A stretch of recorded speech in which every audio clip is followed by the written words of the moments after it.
નમસ્કાર દર્શક મિત્રો, હું શીતલ મહેતા ન્યૂઝ ઓફ કચ્છમાં આપનું સ્વાગત છે। જોઈએ આજના સમાચાર।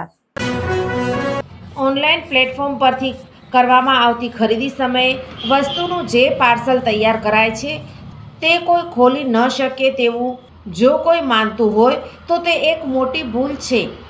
ઓનલાઈન પ્લેટફોર્મ પરથી આવેલા પાર્સલમાંથી અસલી વસ્તુ કાઢી નકલી પેક કરી દેતી એક ટોળકીનો અમદાવાદ ક્રાઇમ બ્રાન્ચે પર્દાફાશ કર્યો છે, જેઓ પાસેથી ગમ રિમૂવર કેમિકલ પણ મળી આવ્યું છે। જ્યારે આરોપીને પકડ્યા ત્યારે આરોપીઓએ 2 મિનિટમાં જ પોલીસની હાજરીમાં પાર્સલ ખોલી અસલી વસ્તુ કાઢીને પરત પેક કરી બતાવતા પોલીસ પણ ચોંકી ઉઠી હતી। અમદાવાદ ક્રાઇમ બ્રાન્ચે જે ટોળકીનો પર્દાફાશ કર્યો છે તેઓ એક વ્યવસ્થિત રીતે આ રેકેટ ચલાવતા હોવાનું સામે આવ્યું છે। આરોપીઓ અને તેના મિત્રો વિવિધ આઈડીથી ખોટા સરનામા પર ઓનલાઈન ઓર્ડર બુક કરાવતા હતા। જ્યારે પાર્સલ આવે ત્યારે બધા મળીને તેમાંથી અસલી વસ્તુ કાઢી લેતા હતા અને તેની જગ્યાએ નકલી વસ્તુ મૂકીને વિશાલ નામના આરોપીને આપી દેતા હતા।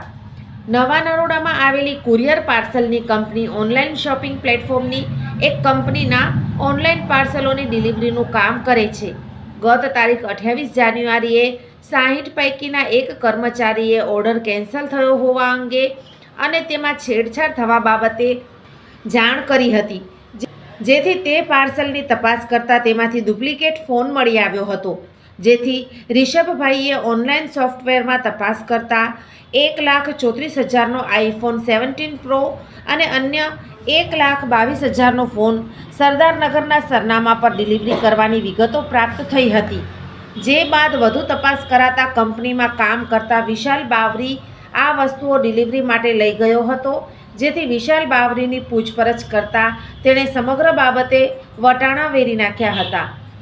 અમદાવાદ ક્રાઇમ બ્રાન્ચે જ્યારે આરોપીઓ પાસે ડેમો કરાવ્યો તો આરોપીઓએ પેટ્રોલ જેવા દેખાતા એક પ્રવાહીને ઇન્જેક્શનમાં ભર્યું હતું અને તેની મદદથી 2 મિનિટમાં જ પાર્સલ ખોલી બતાવ્યું હતું,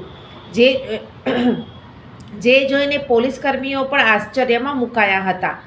વિશાલ દ્વારા પરત આવેલા અન્ય પાર્સલોની તપાસ કરાતા આઈફોન સહિત 2 ફોન, 1,79,000ની 2 એપલ વોચ પણ છેતરપિંડીથી મેળવી હોવાનું ખુલવા પામ્યું હતું।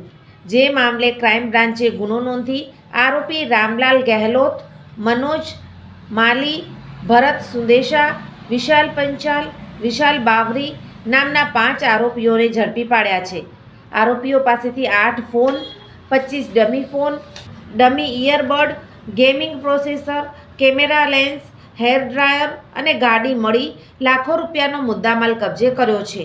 પોલીસે હવે આ ગેંગના રિશિપાલ ભાટી અને વિનોદની શોધખોળ હાથ ધરી છે।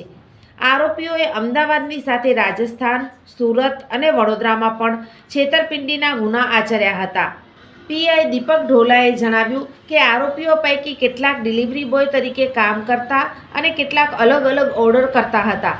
આરોપીઓ પૈકીનો ડિલિવરી બોય જે વિસ્તારમાં હોય તે જ વિસ્તારમાં અન્ય આરોપીઓ ઓર્ડર કરતા હતા। વેરહાઉસ પરથી ડિલિવરી બોય નીકળે ત્યારે પાર્સલને ગમ રિમૂવર ઇન્જેક્શનમાં ભરીને ખોલીને અસલી પ્રોડક્ટ કાઢીને નકલી પ્રોડક્ટ મૂકી દેતા હતા। પ્રોડક્ટ બદલ્યા બાદ એપ્લિકેશનમાં રિફંડ કરતા હતા। યુપીઆઈ કાર્ડ અને નેટ બેન્કિંગ મારફતે રિફંડ મેળવી લેતા હતા। પ્રોડક્ટ રિટર્ન કંપનીમાં જાય અને વેરીફાઈ થાય તેની પ્રોસેસ લાંબી હતી, જ્યારે રિફંડ 3-4 દિવસમાં થઈ જતું હતું, જેથી કંપનીમાં ફ્રોડ અંગેની મોડા જાણ થતી હતી। આરોપીઓ જાલોરમાં બધી પ્રોડક્ટ મોકલી દેતા હતા, ત્યાંથી રિશિપાલ અને રોમિલ નામના આરોપીઓ વેચી દેતા હતા। આરોપીઓ છેલ્લા 1.5 મહિનાથી આ પ્રકારે ગુનો આચરતા હતા। આ હતા આજના સમાચાર। આવતીકાલે ફરી મળીશું, ત્યાં સુધી મને રજા આપશો। નમસ્કાર।